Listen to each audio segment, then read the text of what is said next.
तो इस कहानी की शुरुआत होती है टेररिस्ट के एक ग्रुप को दिखाते हुए, जिन्होंने बहुत सारे बच्चों को अगवा किया होता है। इस ग्रुप को चलाने वाले दो मेन लोग थे, जिनमें एक डॉक्टर थी जिसका नाम वीक था और उसके साथ उसका साथी। तभी इनके ग्रुप से एक 7 साल की बच्ची भाग जाती है। वो जंगलों की तरफ गई थी। ये लोग उसे बहुत तलाशते हैं पर वो इन्हें कहीं भी नहीं मिलती। वो बच्ची क्योंकि काफी जख्मी थी तो ये लोग ये सोच लेते हैं कि वो मर चुकी होगी, क्योंकि भला इतनी छोटी बच्ची इतना सारा जख्मी होने के साथ जिंदा कैसे रह सकती। खेत का मालिक अगली सुबह जब वहाँ आता है तो उस बच्ची को देख लेता है। उसे जख्मी देखकर वो उसे उठाकर अपने घर ले आती है और डॉक्टर से उसका इलाज करवाती है। डॉक्टरों ने बताती है कि ये ठीक है, इसकी हालत इतनी खराब नहीं है, तो बहुत जल्दी होश में आ जाएगी। तब ये सीन यहाँ से शिफ्ट होकर आता है 10 साल के बाद, जहाँ हम एक लड़की को देखते हैं जिसका नाम जायुन था। वो थोड़ी शरारती थी। एक दुकान से वो बहुत सारी बोरियां उठाकर अपने साथ ले जाती है, दुकान के मालिक को बताए बगैर। वो चालाक भी थी और समझदार भी, यहाँ तक कि बगैर लाइसेंस के वो गाड़ी चलाती थी। ये लड़की और कोई नहीं बल्कि शुरुआत वाली बच्ची है। खेतों के इस मालिक ने इसे गोद ले लिया था और अपनी बेटी उसको समझ लिया था। पढ़ाई में अच्छी होने के साथ साथ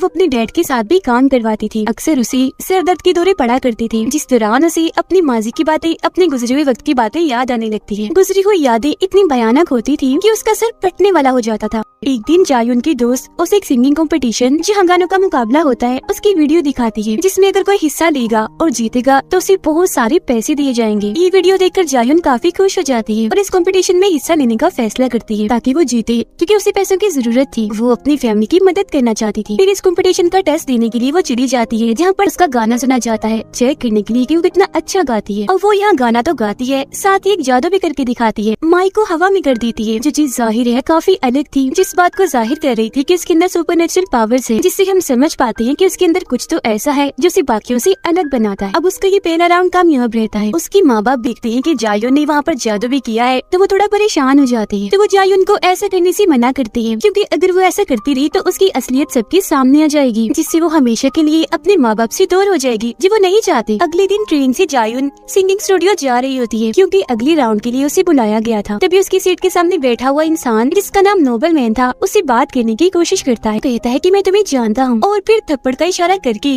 वो उसे उसका गुजरा हुआ वक्त याद दिलाने की कोशिश करता है और कहता है कि 10 साल पहले जो हादसा तुम्हारे साथ हुआ था उसमें मैं भी शामिल था। मगर अभी भी जायुन को कुछ याद नहीं आता। जिसके बाद नोबल मैन वहाँ से उठकर उस ट्रेन के दूसरे डब्बे में जाने लगता है, जहाँ तभी उसकी टक्कर एक आदमी से हो जाती है। वो इतना सर फिरा था कि उसे गुस्सा आ गया था और उस आदमी पर उसने हमला कर दिया था। वो उसे इतना मारता है कि अधमरा कर देता है और फिर उठाकर उसे चलते हुए ट्रेन से बाहर फेंक देता है। अब ये सीन देखकर हम समझ जाते हैं कि वो सीधा तो नहीं है, बल्कि उसकी मासूम से दिखने वाले चेहरे के पीछे एक खतरनाक रूप छुपा हुआ है। फिर जायुन स्टूडियो पहुंचती है। इस राउंड को भी वो जीत कर अगले राउंड के लिए चुन ली जाती है। खुशी खुशी जब वो भागती हुई आ रही थी तो तभी उसकी तबीयत खराब होने लगती है। उसकी नाक और मुंह से खून आने लगता है और इसी के साथ उसे दोबारा से सर दर्द के दौरे पड़ने लगते हैं। जहाँ वो थोड़ा नॉर्मल होकर वॉशरूम से बाहर आती है, उसकी दोस्त उसे लेकर बाहर सड़क पर आ जाती है। वो भी गाड़ी के आने का इंतजार कर ही रही थी कि तभी उनके सामने 2 काले रंग की गाड़ी आ जाती है। एक गाड़ी में से डॉक्टर बी का साथी निकल कर आता है, जो जायुन को लिफ्ट देने के लिए कहता है और उसका असली मकसद उसको अगवा करने का था। लेकिन तभी इधर उनकी गाड़ी आ जाती है। तब जायुन और उसकी दोस्त उन दोनों को नजरअंदाज करके अपनी गाड़ी में जाकर बैठ जाते हैं। जब जायुन टीवी पर आई थी तो पूरे ही मुल्क में मशहूर हो गई थी। उसके गाने वाली वीडियो डॉक्टर बीक और उसके साथी के पास भी गया था, तो वो समझ गई कि यही वो लड़की है जो 10 साल पहले उनकी कैद से भाग गई थी। अब जायुन को हम बस स्टैंड पर देखते हैं, जो बस के आने का इंतजार कर रही थी, जहाँ तभी नोबल मैन की गाड़ी उसके पास आकर रुकती है। वो भी उसे लिफ्ट देने की बात करता है, लेकिन जब वो इनकार करती है तो नोबल मैन कहता है कि जरा अपनी फैमिली का सोचो, अगर तुम ना माने तो उनकी जान को भी खतरा हो सकता है। ये सुनकर वो काफी घबरा गई थी। फौरन अपने घर के लिए भागने लगती है। घर पहुंचकर जब वो अपने माँ बाप को सही सलामत देखती है तो उसकी जान में जान आती है। इसी रात जब उसकी पूरी फैमिली सो रही थी तो तभी जायुन अपना सर पकड़ के रोने लगती है। उसकी दोस्त भी आज उसके घर पर थी तो वॉशरूम के लिए जाने लगती है। अब जायुन को बाहर से किसी की आवाज आने लगती है। वो घबराते हुए उठकर बैठ जाती है। वो जैसे बाहर आती है तो एक आदमी उस पर गन तान देता है और एक आदमी ने उसकी दोस्त की गर्दन पर भी चाकू रखा हुआ था। इन लोगों का लीडर उनके सामने आता है, जो डॉक्टर बी का साथी था, और अब वो जायुन को अगवा करने आया था। वो लोग उसे अपने साथ चलने के लिए कह ही रही थी कि तभी जायुन को दोबारा से सर दर्द का दौरा पड़ने लगता है। मगर जब एक आदमी जबरदस्ती उसे वहाँ से ले जाने की कोशिश करता है तो एकदम गुस्से से जायुन लाल हो जाती है। उस आदमी को वो जोर से मारती है और उसे गन छीनकर बाकी लोगों को भी उड़ा देती है।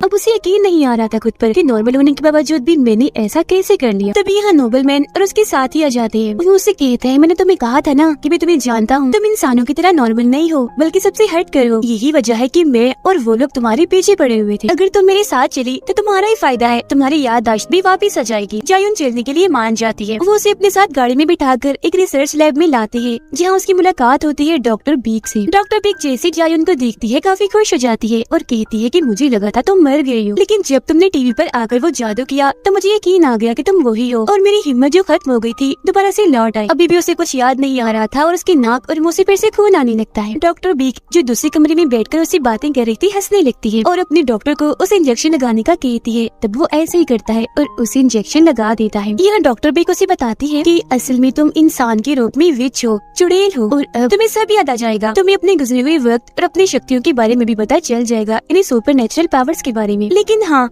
हम ये इंजेक्शन तुम्हें हर रोज नहीं देंगे, तो इसीलिए तुम्हारी नाक और मुंह से खून निकलता रहेगा, इसमें घबराओ मत। अब डॉक्टर बीक का मकसद ये था कि वो इंजेक्शन लगाकर उसको अपने लिए इस्तेमाल करे। लेकिन अब कहानी यहाँ पर एक बड़ा ही अलग मोड़ लेती है। जायुन अचानक ही मुस्कुराने लगती है और कहती है कि तुम्हें क्या लगता है तुम मुझे यहाँ लाई हो? तो तुम गलत हो, क्योंकि मैं यहाँ खुद आना चाहती थी ताकि तुम मुझे ये इंजेक्शन लगा दो, क्योंकि इससे मेरी जिंदगी के कुछ और साल बढ़ गए। हालांकि बीमारी की वजह से मेरी कुछ दिन के बाद मौत हो जानी थी, लेकिन शुक्रिया, तुमने मेरा ये काम आसान कर दिया। जिसके बाद वो बड़े खतरनाक अंदाज से उठती है और अपनी ताकतों से वहाँ पर मौजूद सारे ही डॉक्टर्स को मार डालती है। जिसके बाद वो बाहर आकर इस पूरे लैब के सारे ही लोगों को मारने लगती है। अब यहाँ मैं आपको बता दूं कि जायुन के अंदर ये ताकतें कैसी है, क्योंकि असल में वो सचमुच विच है, चुड़ैल है। जब भी तो वो इतनी छोटी सी उम्र में इनकी कैद से भाग गई थी, क्योंकि बचपन से उसके पास सुपरनेचुरल पावर्स थी और वो उस वक्त डॉक्टर बीक के बहुत सारे लोगों को मारकर वहाँ से भाग गई थी। पूरी फिल्म में बस वो ड्रामा ही कर रही थी। असल में उसे अपना गुजरा हुआ वक्त सारा का सारा याद था और सिंगिंग कंपटीशन में हिस्सा उसने इसलिए नहीं लिया था कि उसकी फैमिली को पैसों की जरूरत है, बल्कि इसलिए लिया था ताकि वो डॉक्टर बीक तक पहुँच सके। और ये सारा उसका प्लान था। उसका जादू करना, नोबलमैन से मिलना, अगवा होना, सब इसमें शामिल था। प्लान के मुताबिक यहाँ पर आकर वो सबको मार डालती है अपना बदला लेने के लिए। वो फिर डॉक्टर बीक की टांग में गोली मारती है और कहती है कि तुमने कैसे सोच लिया मैं तुम्हें भूल गई? मैं तुम्हें और उस दिन को कैसे भूल सकती हूँ जब तुमने मुझे दर्द दिया था, जिसमें हर रोज मैं तड़पा करती थी। वो उसे एक और गोली मारती है कि तभी यहाँ पर नोबलमैन आ जाता है जो जायुन पर गन पॉइंट कर देता है। अब नोबलमैन भी जायुन जैसा एक बच्चा था जिसे डॉक्टर बीक ने अपने पास अगवा किया था, लेकिन उसके पास जायुन जैसी शक्तियाँ नहीं थी। यही वजह थी कि जायुन से वो जलता था, उसके पीछे पड़ा हुआ था। तभी इधर डॉक्टर बीक का साथी आता है जायुन के पास और उसे डॉक्टर बीक की इस साथी की हैवानियत के बारे में भी याद आ जाता है कि कितना बेरहम है। उस रात इसने मेरे साथ बहुत गलत किया था। इससे पहले कि वो उस पर हमला करता, जायुन उसे पकड़ लेती है और काफी बुरी तरह मारती है। वो उसके जिस्म को काफी मरोड़ती है, उसकी हड्डियां तोड़ देती है, जिससे आखिरकार उसकी मौत हो जाती है। अब सिर्फ दो लोग बचते हैं, जायुन और नोबलमैन, जहाँ इनकी भी काफी जबरदस्त किस्म की लड़ाई होती है। दोनों एक दूसरे पर भारी पड़ रहे थे, लेकिन बाद में आखिरकार जायुन उसे मार डालती है। मरते मरते वो नोबलमैन से हेडक्वार्टर मेन ऑफिस के बारे में पूछती है, जहाँ जाकर वो अपनी बीमारी का इलाज ढूंढ सकती है। जब वो उसे बता देता है तो जायुन उसे मार डालती है। फिर वो जाती है हॉस्पिटल अपने माँ बाप के पास, क्योंकि उसकी मदर की तबीयत काफी खराब थी। अब यहाँ जायुन के डैड उसे एक और सच्चाई बताते हैं कि उस दिन जब तुम मुझे जख्मी मिली थी तो मैं जान गया था कि तुम एक विच हो, क्योंकि तुम्हारे वहाँ आते ही फार्म के बहुत सारे जानवर मर गए थे। हालांकि मैं तुम्हें दूर भेजना चाहता था, पर तुम्हारी मॉम के कहने पर हमने तुम्हें रखा और अपने बच्चों की तरह पाला। ये कहकर वो दुखी हो जाती है। जायुन भी जज्बाती हो गई थी। फिर वो कहती है कि डैड, फिलहाल तो मैं यहाँ से जा रही हूँ, लेकिन हाँ, मैं आपसे वादा करती हूँ कि वापस आकर जरूर मिलूंगी। इसके बाद वो हेडक्वार्टर मेन ऑफिस पहुँच गई थी। जो इस जगह को चला रही थी वो डॉक्टर बीक की हमशक्ल जुड़वा बहन थी। जायुन की तबाहियों से वो डरी हुई थी, तो इसीलिए वो उसे वैक्सीन दे ही देती है, जिससे जायुन की बीमारी ठीक हो जाएगी और वो मरने से भी बच जाएगी। अब यही एक और लड़की आती है, वो जायुन पर हमला करने लगती है, जिस पर वो उसे कहती है कि अगर तुमने मुझे हाथ भी लगाया तो मैं तुम्हारा सर उड़ा दूंगी।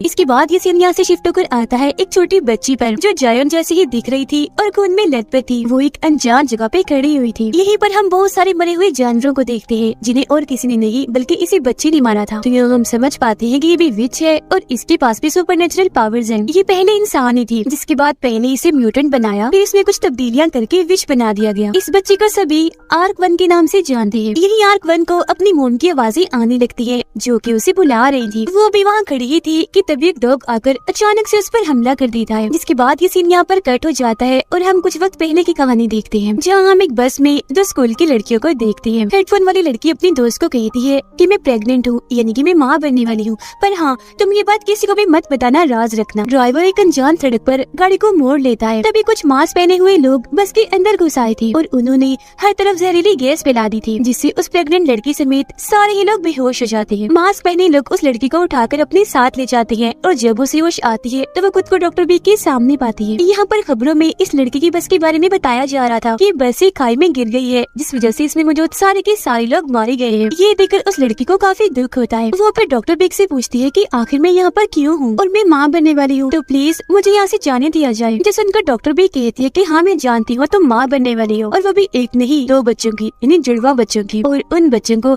हम अपने एक्सपेरिमेंट के लिए, तजुर्बे के लिए इस्तेमाल करेंगे ताकि उन जैसे और क्लोन्स डुप्लीकेट हम बना सके। जिस बात की उस लड़की को जरा भी समझ नहीं आती। जिसके बाद ये कहानी दोबारा से शिफ्ट होकर आती है प्रेजेंट टाइम में, मौजूदा वक्त में। यहाँ पर हम कुछ म्यूटेंट्स को देखते हैं जो काफी ताकतवर थे, क्योंकि उन्हें भी इंसानों से बदलकर म्यूटेंट्स बनाया गया था। ये सारे म्यूटेंट्स डॉक्टर बी के लैब में जाकर वहाँ पर सबको मार डालते हैं, क्योंकि यही उनका मिशन था। उनके जाने के बाद हम वहाँ एक लड़की को देखते हैं जो खून में लथपथ थी, लेकिन हैरत वो अभी भी जिंदा थी और आसानी से चल फिर भी पा रही थी। जैसे वो बाहर आती है उसके सर में जोर से दर्द होने लगता है। उसकी ताकतें इतनी ज्यादा बढ़ जाती हैं कि हम उसके आसपास सारी चीजों को हवा में उड़ते हुए देख पाते हैं। उसे अपनी मोम की आवाजें सुनाई दे रही थी जो उसे अपने पास बुला रही थी। उसकी मोम एक अनजान चेंबर में होती है, जिससे हम समझ पाते हैं कि ये लड़की और कोई नहीं बल्कि आर्क-1 है। उस वक्त वो बच्ची थी, पर आज प्रेजेंट टाइम में वो बड़ी हो गई है। अब आर्क-1 चलते चलते सड़क पर आ गई थी, जहाँ गाड़ी काफी स्पीड से उसके बहुत ही पास ही होकर गुजरती है, पर वो उससे जरा भी नहीं डरती, इसीलिए वो गाड़ी आगे जाकर रुक जाती है। वो गाड़ी फिर दोबारा से पीछे आकर आर्क-1 के पास आके रुक जाती है। गाड़ी में बहुत सारे आदमी थे जो सारे गुंडे लग रहे थे। गुंडों का बॉस आर्क-1 से उसके बारे में पूछता तो है, पर वो कोई जवाब नहीं देती। वो फिर आर्क-1 को अगवा करके अपनी गाड़ी में बिठा लेता है, क्योंकि वो लोग एक लड़की जो बिजनेसमैन थी उसे अगवा करके अपने साथ ले जा रहे थे। और गुंडों के बॉस का मानना था कि अगर आर्क-1 ने हमारी गाड़ी देख ली है तो ये हमारे लिए मुसीबत बन सकती है। इसके लोग आर्क-1 को परेशान करने और उस लड़की को मारने लगते हैं, जिस वजह से आर्क-1 को इतना गुस्सा आ जाता है कि यहाँ पर उसे अपनी शक्तियों का इस्तेमाल करना ही पड़ता है। वो उन्हें एकदम से काफी बुरा मारने लगती है। उठा कर एक एक करके उनको गाड़ी से बाहर फेंकती जा रही थी, किसी को सामने वाले शीशे से, किसी को दरवाजे से, तो किसी को पिछली साइड से, जिससे उनकी गाड़ी का एक्सीडेंट हो जाता है और सारे गुंडे मारे जाते हैं, सिवाय गुंडों के बॉस के, उस लड़की के और आर्क-1 के। ये बच गए थे। फिर आर्क-1 जब गुंडों के बॉस को मारने के लिए आगे बढ़ती है तो जमीन के मालिक उसे ऐसा करने से रोक देती है, तो वो ऐसे ही करती है, उसे नहीं मारती, छोड़ देती है। यहाँ हम जान पाते हैं कि गुंडों का बॉस जमीन के मालिक को जबरदस्ती अपने साथ क्यों ले जा रहा था, क्योंकि वो उसकी जमीनें खरीदना चाहता था, मगर जमीन के मालिक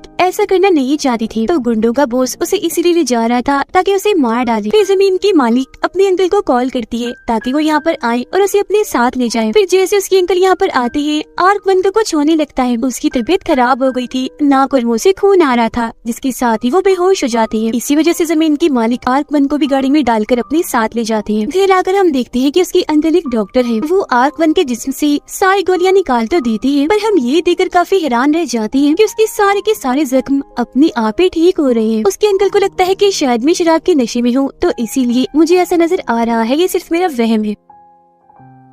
इसके बाद हम एक सोल्जर, एक फौजी लड़की को देखते हैं जो खून में लथपथ थी और उसके पास बहुत सारी लाशें पड़ी हुई थी, क्योंकि उसने एक रिसर्च लैब में घुसकर बहुत सारे म्यूटेंट्स को मार दिया होता है। यहाँ सोल्जर लड़की के साथ उसका साथी भी था। उनकी बातों से हम समझ पाते हैं कि ये दोनों भी डॉक्टर बी के लिए ही काम करते हैं और डॉक्टर बी के ही कहने पर इन्होंने बहुत सारे म्यूटेंट्स को मार दिया। इस सोल्जर लड़की को देखते हैं जो अपने हाथों से ही अपने जिस्म में घुसी गोली को निकाल रही थी। उसका जिस्म अचानक ही बदलने लगता है, जिससे हम समझ पाते हैं कि वो खुद भी एक म्यूटेंट है, उसका साथी भी म्यूटेंट ही है। इसी वजह से उसके सारे जख्म अपने आप ही ठीक होते जा रहे थे। डॉक्टर बिग से मिलने जाती है। वो उसे हुक्म देती है कि कैसे भी करके आर्क-1 को ढूंढो और उसे मार डालो, क्योंकि वो भाग चुकी है और वो तुम्हारे ही तरह एक खतरनाक म्यूटेंट है। फिर सोल्जर लड़की को एक डिवाइस देती है जिसकी मदद से वो आर्क-1 को ढूंढेगी, क्योंकि इन्होंने आर्क-1 के जिस्म में एक चिप लगाई हुई है ताकि ये उसे ट्रैक कर सके, ढूंढ सके। सोल्जर लड़की और उसका साथी जो वहाँ से जा रही थी, उन्हें महसूस होता है जैसे उनका कोई पीछा कर रहा है। तब सोल्जर का साथी गाड़ी रोककर उन लोगों से लड़ने लगता है। वो इस पर अपना काफी भारी हथियार फेंकते हैं, पर ये बड़ी आसानी से सिर्फ अपने हाथ से उसे रोक लेता है। पेड़ों पर चढ़ कर उन्हें मार रहा था और पेड़ तो टूटते ही जा रही थी। वो फिर उनकी डिवाइस की मदद से ही उन्हें उठाकर काफी दूर मारता है। उन्हें खत्म करने के बाद सोल्जर लड़की अपने साथी को कहती है कि ये काम जरूर हमारे पुराने साथी म्यूटेंट्स के लीडर का है, जिसके लिए 10 साल पहले मैं काम करती थी। तो इसीलिए वो खुद अपने बॉस म्यूटेंट्स के लीडर से मिलने जाती है और उनकी बातों से हमें पता चलता है कि ये सोल्जर लड़की और कोई नहीं बल्कि जायुन है।